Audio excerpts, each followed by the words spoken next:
Baby, they all try to break us, not knowing it's what makes us.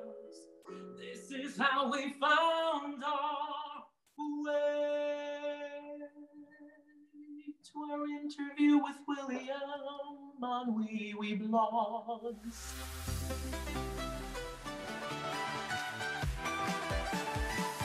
The song is Here I Stand, and here he sits. It is Vasil from North Macedonia. Hello. Hi, William. It's so good to see you. Where are you? I'm in Skopje. Very good to see you too. And I just realized watching you, this is our third interview. We've been doing one a year since Tel Aviv with the back vocals. Last year, I remember I was jet lagged as Beep, flying from Toronto to Skopje. I landed in London. My brother picked me up and you welcomed me to your home. Hello, pussycats. I met you. I hope you do a cameo. And here we are again. So I like this tradition, 3 in a row. Oh, it's fantastic. Your brother was so lovely, like your personal chauffeur. Yeah. Family. All the way. Now, are you at home right now? Yeah. Welcome. Your music video for Here I Stand starts with this very emotional confessional, almost like a reality TV confessional. And you say that when Eurovision 2020 was canceled, you were really feeling a lot. Could you tell us about that? Well, as I say, I pretty much put it all before the video. I was devastated, like all of us. But I wasn't angry because COVID stopped the world. And since we've been living in this surreal dream where I'm like, am I going to wake up? Is this real? Is it not? So last year was a dream come true. You know, since I was a little boy, all I've wanted to do is Eurovision, Eurovision, Eurovision. And then I get it. And then it's like, it's canceled. And then it just stopped. So it hurt. And I remember for me, music is my go-to. That's my escape. I sat at my clinker, as I call them, little keyboard, started singing and playing, crying, however little, whatever it may be, said I'm going to put it in a drawer, but I feel like I have a beautiful song. Did I know that I was going to be part of Eurovision 2021? No.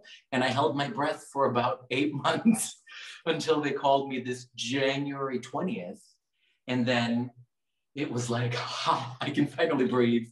And then going back like it was last year, I said, it's only fair to do an open call for all the songs because you never know who's going to submit the song. And last year, I submitted 5 songs, but the moment we heard you, something about that song just really, really stuck out. So I said, this year we have to do the same thing. Many songs came through, we started listening, but nothing came close to what Here I Stand is. And I'm so humbled and honored that I get to do it. And here we go, here we all stand.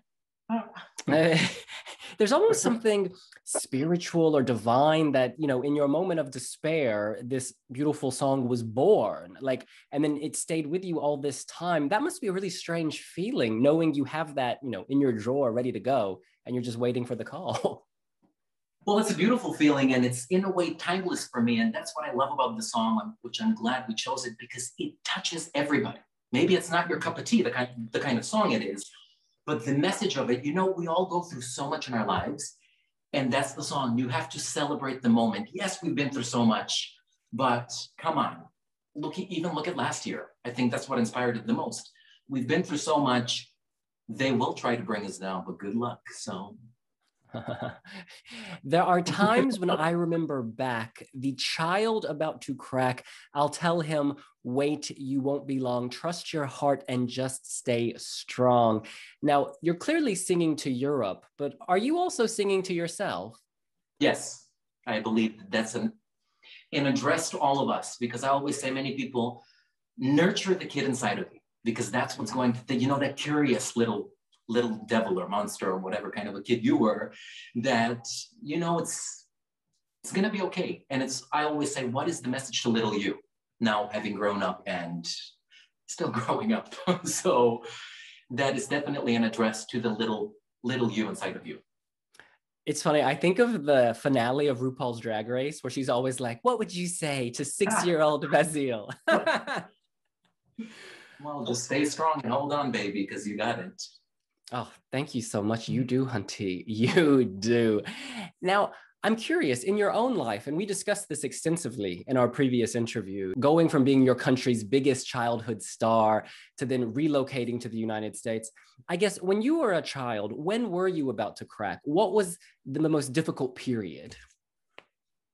There's been a few. I mean, when I was little, the moment, I think we spoke of this in the last interview, you guys check that out as well. It's when I moved to America, I did not speak any English. Yes, no, hello, goodbye, and you. And it was 7th grade before puberty. My image as a pop star was long hair. And then I remember walking into class, it was gym class, all the boys sitting down. I walked in late, I couldn't find the gym. The teacher said something to me, I looked, I didn't know what to do, so I went like that. The man raised his arm, and I was confused. A boy stood up, said something, and then the whole class pointed a finger at me and started laughing. And that moment, I was like, what the heck did I say? What did I do? You know, just question. I learned a little English. The teacher asked me, are you a girl? And I went, And he said, go to the other side. That's where all the girls are. And the boy stood up and said, I don't think he speaks English. Ha, ha, ha, ha, ha. So to me, that moment at the time was one of the hardest moments. Nowadays, looking back, it's the most humbling experience because I came from being an idol to nobody knowing who you are, and then entered the bullying sort of, you know, just making fun of the foreigner until I got up to sing. I started to sing, and then everything stopped. So that's one of the first big ones where it's just, when I look back, at the time, I thought the world was ending. Nowadays, when I look back, I always say I have no regrets. If I learn something from something, I do not regret it. So as long as a lesson is learned from me, all is good. So that is the one first moment that I think of. Now, I love that you brought up Chicago and singing, because you, of course, were in the Chicago Children's Choir. This was a place where you had already discovered your voice, but I guess you were discovering your voice in English, you know, partly through this choir. And they, of course, have a cameo in your Eurovision music video. In the big moment, we hear their voices. Could you tell us how this came about and what it meant to you? So continuing on from that story was when I joined, my mom said, why don't you join choir? And that way you can keep singing. And I remember the teacher, Judy Henson was her name. The moment she saw me, that smile, and she took time to say my name, said Basil. And my mom said, bring one of your country tours, show her what you do. And I remember my mom taught me how to say, here, watch this. And we gave her this videotape. And Judy thought she would be singing some choir concert. Instead, it was a promo tour of my album where kids are running around fighting to rip the t-shirts that I was throwing into the audience. She took me every day after school and taught me word by word English and started playing all the music styles for me. So that's how the door opened, and I entered into the Chicago Children's Choir, became a soloist, and then with the blessing of this year, which I think there's so much amens and hallelujahs and choruses involved, because I think this will be the only year where we can take advantage of this pre-recorded vocal. So I'm glad to see that so many of us are doing it. And when our broadcast said that I'm the only one who can go from the country as part of a team, so I knew there would be no back vocals allowed on stage. And therefore, even the fast songs, because there were some fantastic songs this year, I was like, okay, I'm alone on stage, that changes the ball game. And I said, what better than to have the kids I grew up with, who are now grown up, and who I sang backup for all the pop stars, back me up. So those voices behind will be that push support on the stage. So I'm very, very glad, excited, and thankful. And I'm sure for them, it's very special to, as an organization, to be able to support one of their own. Was their answer an instant yes? Oh, yes, definitely. So, but that was it. And then just coordinating the recording of it all, but. Fantastic. And the orchestra is a wonderful touch. It gives it, you know, this symphonic feel. It elevates it, you know, above what we typically hear. What was it like working with them, the adults as well? Magical. So a lot of the scenes that you see in the music video, I told the guys, it's going to be emotional. Just keep recording no matter what. I can tell you, watch the music video, and the moments of me even crying, those are tears of joy. When I heard them, you know, when you hear people bring your baby to life, when the orchestra started playing, holy smokes, to me, I was like, okay, this to me is everything. And there's so many, my goal for this year's music video was to put as much Macedonia as we can in the music video. So all the musicians, the art pieces in the gallery. So I was just like, let's infuse it with art because that's key for me at least. So the orchestra was an unbelievable experience. I love hearing you talk about these emotional moments because watching the video, obviously the music is glorious, but when you are so in it, that's like, it adds this power to it. I mean, you seemed overwhelmed, Vasil. I was like, is our boy going to be okay? I was, but it definitely has entered what I call my M-cubed magical musical moment. That recording of that orchestra when I fell down on the ground. That might look devastating, but it's tears of joy, I tell you. That was. And in choosing this song, I'm curious, did last year's song or reaction to last year's song influence your decision to choose this song? Or was it more just that you really responded to this song? Combination of both. I mean, last year, many people said, people that know me, they said, Vas, this is amazing, but this does not show off your voice. You know, so this was speaking for you. They're like, it's a diff, but I said, yes, you're going to see me busted out on the stage. You're going to be dancing up a storm in that side of me. So for me, it was a choice of which side of myself or which hat do I put on for the performance. And I was there was a few amazing fast songs. And I admit Sudbina, my last single that I released, was definitely in the running. And I loved it. But the moment they said you're alone on stage, I said, that song requires Hollywood on stage. So me by myself, it would not have done justice to it. So many, many people are writing about that. But I wanted to be as authentic. And I think that's my key, to be as real and true to myself that I can be. That way, share my truth, and you might like it, you might not, but it's my truth. So. And you did the live on tape recording already. How did that go? It was amazing. So at first I was very mad because I had to record in the 1st of March. This was in that week. We recorded the orchestra, we recorded the music video. Tina flew in and I said, Tina, we need the performance ready for March. We hadn't even released the song. We went there, met Hurricane. We're going to talk about that too. But the performance, I remember it's such stress because you have, within an hour, Ibu is watching you. You get 3 chances and then you go in a room, you watch it and you're like, I choose blah, blah, blah out of the 3. I chose number 2. I knew it would be number 2. And I remember watching it, emotional, as always. So I'm crying and being like, number 2. And I went up to the camera and I said, I said, Ibu, at first I hated you, but now I have to say thank you because this is the best gift one can ask for. I had my dress rehearsal 2.5 months before going to Rotterdam. So in that way, I think it's another blessing in disguise for all of us because you experience that pressure of 3, 2, 1, sing. So that, and it was a magical experience. And Hurricane, they're amazing. So were you guys recording in the same studio? Same studio, so we kind of overlapped. We would see each other for an interval of 5 minutes before they would switch over the stage, but it was an instant click. So that was amazing. And I feel privileged because I've seen what they're gonna do if they keep the same thing. I've seen a little of their performance. Y'all better be ready. The Balkans are coming for you. Oh, you know how to tease. So did you go to Belgrade? Yes, we did it in Belgrade at the RTS. So the 2 broadcasts teamed up in Belgrade. Oh, fantastic. And why did you choose version 2? Did it just feel the most emotional? No, the version 1, my in-ear popped. So in the middle of the song, it just went, whoosh. So, but I kept singing because I didn't want to lose the take. And then version 2, it just, emotion, energy was all there. So the performances are similar, but very different because we had to adapt to the abilities of the Belgrade stage as opposed to the Rotterdam stage, which we all know how massive and how, dare I say, advanced all the lighting systems. So it's very similar. Either way, I'm very, very happy. And I hope we do not use it. Because, just would love to stand on that stage, but so far so good. This is really interesting. Thank you for plugging all these holes because a lot of us have been curious about the rules surrounding the live on tape. And so it does seem highly pressurized. It's like sing, go, choose. Oh, literally, they will go 3, 2, 1. William sings for Weebie Blogs. Go. And it's that moment of, okay. Wow. Yeah, and you have an hour. So the way it's done, you have within an hour, you can do it 3 times. But for me, I remember we were ready and we said 15 minutes early boss, you ready? I said, bring it on. Because just let me sing, let me do it. So in that sense, but you have 1 hour and then you have to choose one of 3 things. That is it. Goodness me.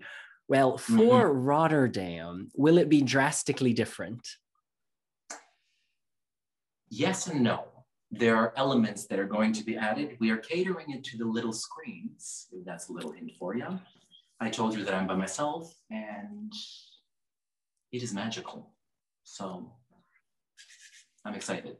Oh my gosh, I just pictured lots of close-ups, an intimate setting. All of this. I don't know.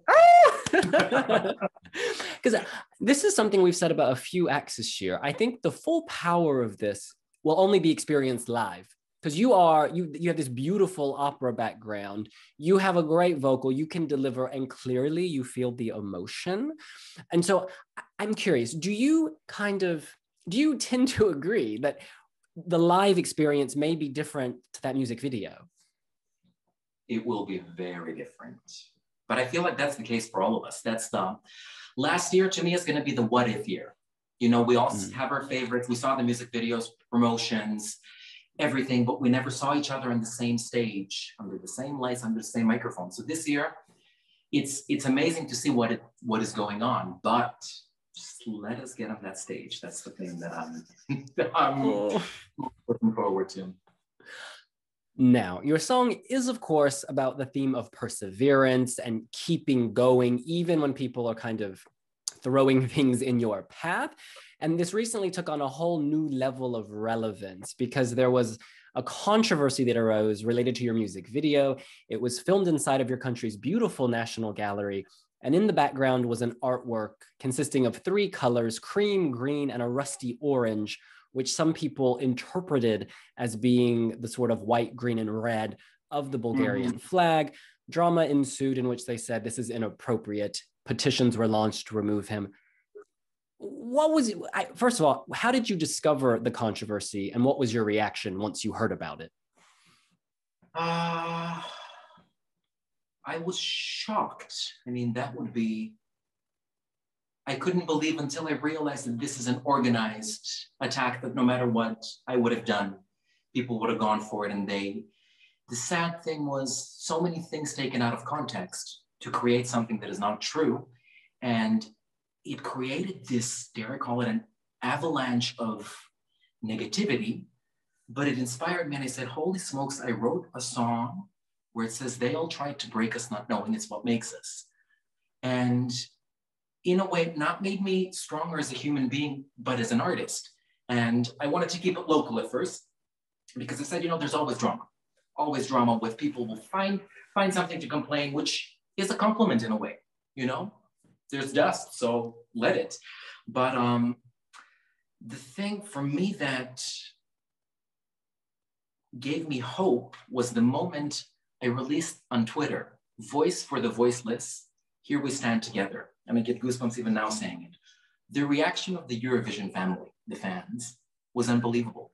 And you realize that I was like, holy smokes, I have an even more, a bigger platform as an artist to literally, I call it Voice for the Voiceless, focusing on artists around the globe who do not have freedom to be themselves. And that's all of us. And I never experienced so much cyberbullying threats that I'm in a way lucky. I said, I'm not 18 years old and I can only imagine what those kids go through. So just if anybody has gone through any of that, just stay strong. I mean, it may be cheesy, and I say we will silence the hate with love. That is, so it gave me an even bigger desire to stand up there. And to all the fans, I invite you to give me your love and energy on that stage on the 18th. I will stand up there and give it all back, and we will silence the hate with love, beautiful energy, and amazing music. That is it. I gotta say, it just endeared you to more people, I think. It was, you know, people try to break you, but they do make you, as your song says. Yeah. So, well, things got a little more complicated because then people started sharing an old interview we did last year in which you mentioned that you are a proud citizen of multiple countries. I mean, many people in the world have multiple passports, you know, this is just a reality of life, but people attacked you for that as well. And to me, this felt I don't know, even extra ugly because it was an attack on your identity. What was your feeling when all of this was happening? So I'm a proud global ambassador. I'm a global ambassador of music. Music is my passport. Every time I've been down, every time I fought for something, music opened my doors. And to those who know me, I'm proud, not probably, I am the proudest Macedonian there is. When everybody is running away from home, I returned back because I believe in our music. All the music, non-English music that I've released, has these roots of ethnic, traditional music that I really believe in because we have enormous talent here. So the fact our beautiful interview in which we talk about my life, they took a little piece out of context and they created fake news, so to speak. And it's okay. We will show them. It's one of those things. Haters will hate, but we will silence you with love. I'll tell you right now. Make that hard, Hunter. Yes. Mm-hmm. And I don't want to harp on this too much, but one thing that stands out to me is as an artist at a music video shoot, you show up to sing and perform. Okay. You're not worried about, the dust on the wall or the light over do you know what I'm saying? Like you're focused on your job, which is to sing. There are lots of other people in this room who are responsible for other things. I was so confused why the blame was coming down on you, because it's not your responsibility to decorate a museum. It's not your responsibility to curate what's on the wall. Do you have any insight into why the blame fell on you? I don't. Once again, I'm going to say this was an organized attack. So no matter what, they were coming for me. And I'm so glad that I got to show off the beautiful artwork in that museum. At first, I thought because everything is protected, I assumed that the moment I'm granted to go into the museum, they will remove the artwork. But when they said they're going to keep it, I said, that is amazing. Yes, please. Let's show as many of our artists as we can. So everything is a perception. And as my dear Tina, who is doing my stage performance this year, says this beautiful line. I don't know if I'm allowed to say this online, but I'll try to adapt it. She goes, opinions are like bum holes. Everybody's got one. She speaks the truth. Well, she sure does. So in that case, it is perception. People will find things to attack, but we will not let them. Tell us about Tina. What's her role in all this? What does she do? What's she known for?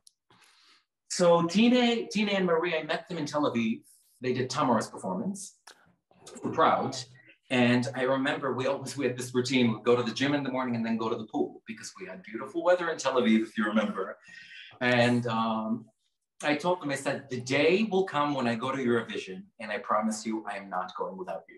And I remember we shook on it. So when they called me last year, one of the first people I called was Tina. I said, Tina, you better be ready for this. We're doing this. Didn't happen. So this year, once again, it was one of those things I said, I am not going without Tina. And we spoke a lot about the stage performance. So I mean, they brought Proud to life. So this bodes very well. Oh, I'm excited now. You are teasing the goods. Mm-hmm. Yes. Now, you, of course, are a massive Eurovision fan. And, you don't kind of, what's the word? You're open-minded to all music. So I'm curious. Yeah. Who are your favorites this year besides yourself? I like my girls. I like the dance songs. So I remember I wrote to Leslie right away. As soon as Maps came out, I was like, girl, it's amazing. That I like Effendi. I'm dancing to that. Matahari, you just gotta do a little bit. There's a lot of great songs this year. It's nice to see how people have progressed, how people have changed. And I'm curious to see what happens live. So for me, as far as favorite, haven't heard all of them yet, but I find myself waking up singing a different song every day. So I guess that's good. It's a very good sign. And do you have any insight into this bubble situation in Rotterdam? Are you going to be free to move around, or will it be a case of hotel rehearsal? It's all a little unclear to the rest of us.